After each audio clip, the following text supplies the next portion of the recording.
You know, there's a certain kind of quiet out here on the farm. Just as the sun starts to burn the mist off the fields, it's not really silent. It's the sound of things living. It's the sound of the wind in the old-growth oaks, the lowing of my 2 dairy cows, the cluck of the chickens, and for the last 10 years, it's been the sound of General, my eagle, letting out that first morning cry from the peak of the barn roof. It's a piece my family's worked this land for. Oh, going on 4 generations now. And every morning, I take my coffee, black, scalding hot, and I stand on the porch and I just breathe it in. It's a ritual. Me, my dog Buster, and General watching the world wake up. But that morning the peace was broken. It started like a mosquito, you know? That high-pitched, electric whine that just gets under your skin. I'm looking around, thinking maybe a transformer's blown, but the sound kept moving. It got louder, angrier, and then I saw it. This little black plastic demon, zipping right over my fence line, maybe 30 feet up. A drone. Now, we get kids flying those things sometimes, and I usually just wave them off. But this one was bold. It dropped low, right over my head, so close I could read the stupid brand name on the side. It hovered, its little camera lens swiveling around like a nosy eyeball, pointing right at me, then zipping past my head toward the kitchen window, where my wife, Sarah, was standing in her housecoat, just trying to make toast. I didn't even have time to get angry before the voice crackled out of it. This tinny, metallic screech that was pure, unadulterated Brenda Hartsfield. Sam Collins. This is an official aerial inspection by the Riverwood Estates Homeowners Association. I almost dropped my mug. Riverwood Estates. That's the new subdivision of beige McMansions they built a mile down the highway. The one with the pristine lawns and the no-yard gnomes policy. My farm, my 400-acre farm, is as much a part of her HOA as the moon is. Brenda, you get that damn thing off my property. I yelled. Her voice came back, just dripping with that fake, passive-aggressive authority. I am documenting multiple violations, Sam. Unsanctioned livestock, improper fencing, and an unregistered, large, avian structure. She meant General's perch. A perch my grandfather built. Any refusal to comply, she squawked, will result in fines, legal action, and immediate suspension of. She never got to finish the threat. See, while Brenda was reading her script, General had been watching from the barn. He'd been sitting there, head cocked, feathers ruffled, and I guess he decided this little plastic mosquito had violated his airspace for the last time. It was magnificent. He didn't just fly, he launched. One powerful flap, and he was a brown and white missile, closing the distance in a heartbeat. I heard Brenda scream through the speaker, a real, genuine shriek this time, as she tried to pull the drone up, but it was too late. General didn't just hit it. He snatched it. Talons out, he grabbed the drone midair, flipped, and you just heard this crunch of plastic and electronics giving up the ghost. He didn't drop it. He flew it, like a trophy, over to his perch, dropped the mangled wreckage, and let out this piercing cry that basically translated to, "And stay out." Buster was barking. I was half laughing, half stunned, but that feeling, that tight, cold feeling in my gut, I knew this wasn't the end. This was the opening shot. You don't just poke a hornet's nest. I had, apparently, just drop-kicked Brenda Hartsfield's hornet's nest. I knew I couldn't just let it go. I had to face the hornet queen in her hive. So I cleaned up, put on my good boots, and drove the truck into Riverwood Estates. It's like driving into another dimension. Everything is the same color, the same shape. The silence there isn't peace, it's sterile. It's the sound of nothing living. I found her, of course, standing on her immaculate driveway, arms crossed, holding a clipboard like it was a shield and a weapon. She was dressed in this bright pink tennis outfit, even though I've never seen her play anything but mind games. "Sam," she said, her voice tight. I was just drafting the paperwork. "Brenda, what in the hell was that? You flew a camera up to my wife's window." "I was documenting your violations," she snapped, and a few of her neighbors, pretending to garden, perked up. "This was a show. Your creature destroyed HOA property. That was a $1,200 piece of equipment." "My creature," I said, trying to keep my voice low, "is a bald eagle. He's a federally protected species, Brenda. And he was protecting his nest, his territory, from what he saw as a threat. Which, by the way, it was. You are miles outside your jurisdiction." She just smirked, a tight, thin-lipped expression that didn't reach her eyes. "Oh, the jurisdiction is flexible, Sam. We're in negotiations with the county about environmental impact from neighboring properties. Your messy, smelly farm is dragging down our property values. People pay $500,000 to live here, and they don't want to smell cows." And there it was. It wasn't about the rules. It wasn't about the drone. It was about the land. My land. The land she couldn't control. The land that reminded her perfect, plastic world that something real still existed. "You've been fined," she said, tapping her clipboard. $5,000 for the drone, and another $1,000 for aggression by an unregistered pet. I laughed. I couldn't help it. "Brenda, you send one more of your little toys onto my land. I won't just let General handle it. You send me one more fake bill, and my lawyer will be explaining federal harassment statutes to you. Stay off my land." I turned and walked back to my truck. I could feel her eyes burning a hole in my back. As I drove away, I saw her pull out her phone, her fingers flying. That cold feeling in my gut, it just got colder. The next day, the war escalated. It wasn't a drone this time. It was a white sedan with a cheap magnetic logo slapped on the side. HOA Compliance and Enforcement. I was mending a fence line near the road when they pulled up. Two guys, barely out of their teens, stepped out. They were wearing matching khaki shorts and bright blue polo shirts, with enforcement embroidered on the chest. They looked like they were here to check the chlorine on a community pool, not enforce anything. My neighbor, old Silas, who's 80 and has seen everything, he moseyed over from his porch. "Well now, Sam," he muttered, chewing on a piece of straw. "Looks like the Bro Patrol is here." The lead one, he had frosted tips, I swear to God, strutted over, clipboard in hand. "Mr. Collins? I'm Officer Dale. This is Officer Chad. We're here on behalf of the Riverwood Estates HOA to conduct a property reassessment and, he squinted at his paper, and perform a wildlife compliance check."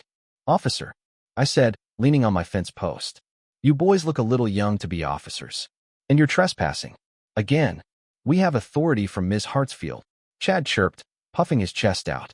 "We're here to inspect the eagle." Silas spat his straw. "Inspect him for what, son?" "Fleas. For licensing," Dale said, regaining his footing. "Ms. Hartsfield says it's an unlicensed, aggressive animal. We're here to contain it." I just stared at them. "Contain, General." And that's when Chad, bless his heart, went back to the car and pulled out a cat carrier. A medium-sized, plastic cat carrier. I looked at the carrier. I looked at Silas. Silas looked at me. And we both just lost it. We were doubled over laughing, tears in our eyes. It was the most absurd thing I had ever seen.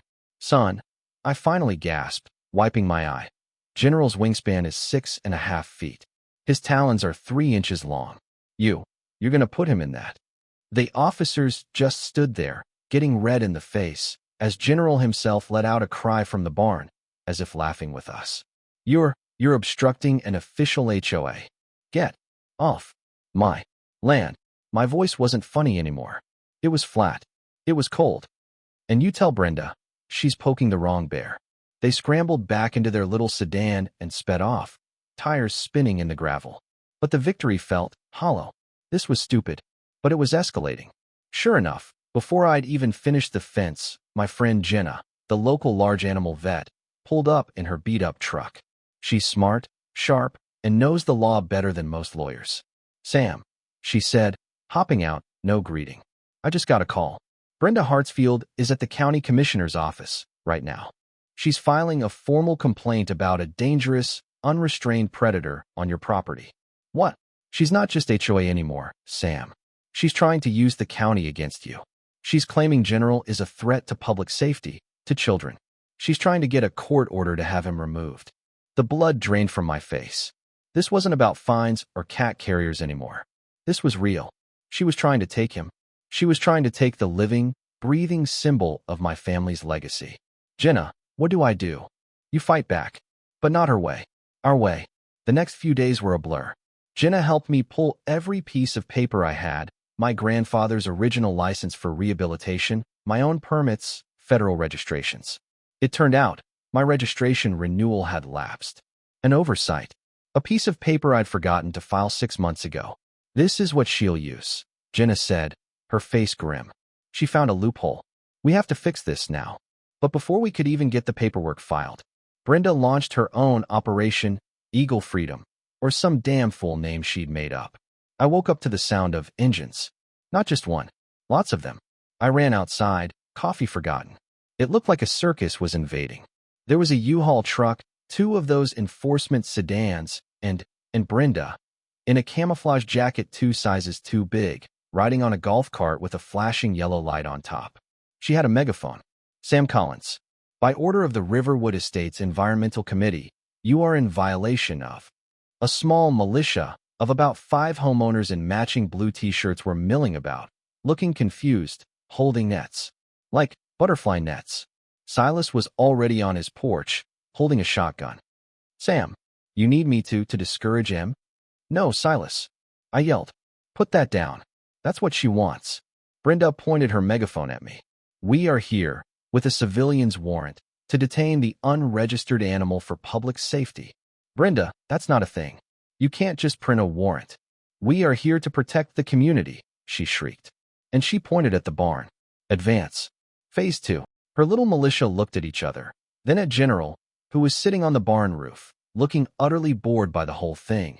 And they just didn't move. I said, advance. Brenda screamed, her voice cracking. And that's when it all fell apart. One of the guys, probably the Officer Dale from before, tried to be brave.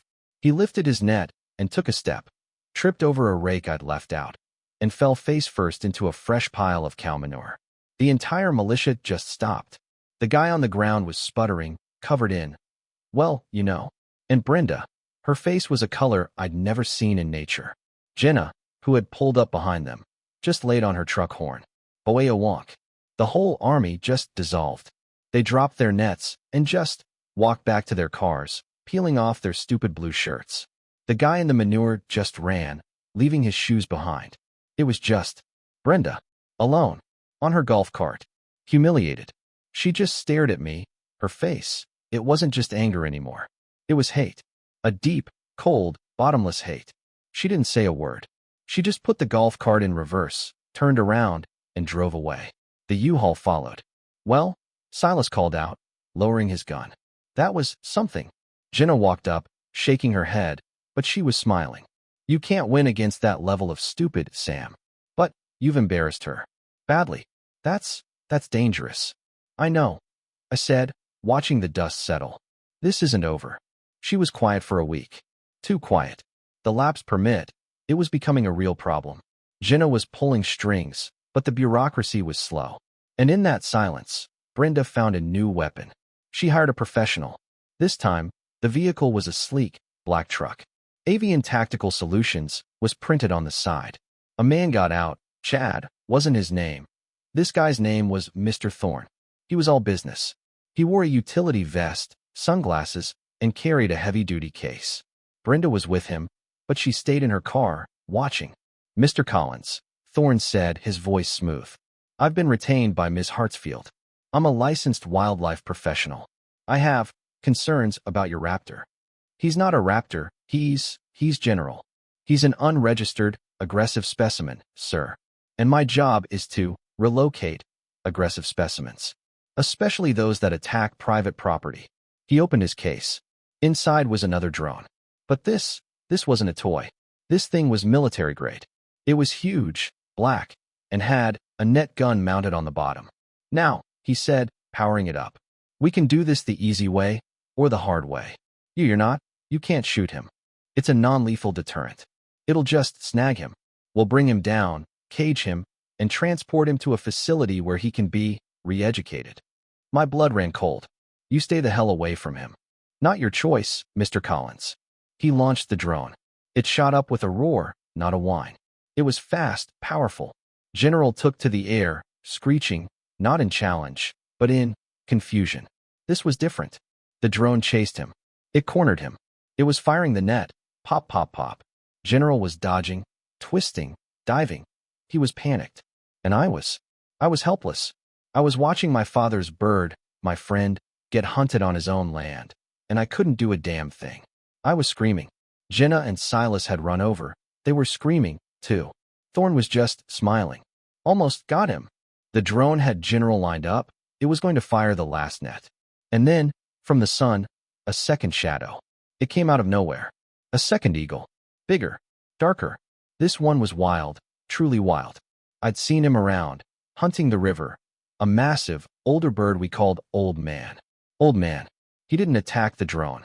He attacked General. He slammed into General's side, knocking him out of the drone's path just as the net fired, missing by inches. The two eagles, they were fighting each other. Or so I thought. But then, they stopped. Midair. They separated. And they turned. Together. As one. And they both dove. Thorne's face went white. No. No, no. He tried to pull the drone back, but it wasn't a fighter. It was a hunter. It wasn't built for a two-front war. General hit it from the left. Old Man hit it from the right. Simultaneously. It was an explosion of plastic, metal, and feathers. The drone didn't just crash. It was shredded. It literally rained tiny, expensive pieces of avian tactical solutions all over my pasture. Thorne just stood there, his mouth open, his sunglasses on the ground. General and Old Man. They flew. They did a victory lap. Together. Then they landed on the barn roof, side by side. Thorne, he didn't even pack up his case. He just got in his black truck and left. He just drove away. Brenda. I'd forgotten about Brenda. She was still in her car. She just slowly backed down my driveway and was gone. Well, I'll be damned, Silas said, taking off his hat. Looks like you got two of them now. Jenna was just staring at the barn, a huge grin on her face. Sam, you just got backup. From Mother Nature. The victory felt final. It had to be, right? How could she top that? She'd brought amateurs. She'd brought a fake militia. She'd brought a professional. And she'd been beaten every time. But that open-ended, controversial ending, that's the one that really gets you. The very next morning, a different truck came up the drive. Not a sedan. Not a U-Haul. Not a sleek, black private truck. This one was white, with a government seal on the side. U.S. Fish and Wildlife Service. My heart sank into my boots. A man got out. Not a kid. Not a salesman. He looked tired. He looked like Sheriff Brody. He just looked done. He adjusted his hat, looked at me, then up at the barn, where General and Old Man were still sitting together. Mr. Sam Collins? He asked. His voice was quiet. Yes, sir. I'm Agent Kincaid. We got a lot of reports about this address. First, it was a complaint from an HOA president about a dangerous raptor. We mostly ignore those. She files M weekly. I felt a small spark of relief. But then, he said, we got a call from a Mr. Thorne. From Avian Tactical Solutions. Oh no. Mr. Thorne, Kincaid continued, claimed his registered and highly illegal drone was destroyed by two aggressive raptors on your property. A drone, by the way, that was operating on frequencies that jam commercial airspace. A drone he's not supposed to have. He looked back at me. So, we've got a problem. I'm here to assess. He walked the property. He looked at the wreckage of the commercial drone, bagging pieces of it. He looked at the wreckage of Brenda's first drone. He looked at the cow manure where Officer Dale had fallen. And he looked at General. And he looked at Old Man. Mr. Collins, he said, finally, standing on my porch. You are a complication. Sir, I was just defending my home. I know. And, off the record, nice work. Mr. Thorne is going to be explaining his equipment to some very serious people for a very long time. And Ms. Hartsfield, she's going to be explaining why she hired an illegal federal operator. I suspect her war is over. I couldn't believe it. I won. I smiled. Thank you, Agent. I'm not done, Kincaid said, holding up a hand. The smile died on my face. You won. Congratulations. But here's your bill. That bird, he pointed at General, has an expired permit. That's a federal violation. This bird, he pointed at Old Man, is a wild specimen. He's not supposed to be cohabitating with a licensed or formerly licensed bird. And both of them are now confirmed, highly aggressive, toward aerial vehicles. He sighed, rubbing his temples. You've basically just created two unregistered, avian-based, surface-to-air missile systems. And now, they're my problem. He looked at me, his eyes tired. I'm not taking them today. I'm not Brenda. We will be back. A team. From Raptor Rehab. From Washington. They're going to have to assess this entire situation. Your permit is on hold. He got back in his truck. Have a good day, Mr. Collins. And, for God's sake, try to keep a low profile. You're on a very specific radar now. He drove away, and I was left alone, on my porch, with my coffee. Brenda was gone. Her threat was over. But I won the battle against my crazy neighbor, and I might have just started a war with the entire U.S. government. I looked up at the barn. General and Old Man. They were just sitting there. They looked down at me, and for the first time, I wasn't sure if they were my guardians or my liabilities. So, here's the question I'm left with, the one I can't shake. Who was really in the right here? When you're protecting your home, your land, your family, how far is too far? And when the dust settles, what happens when you win, but you're still not free? I'd really like to know what you all think. Let me know in the comments.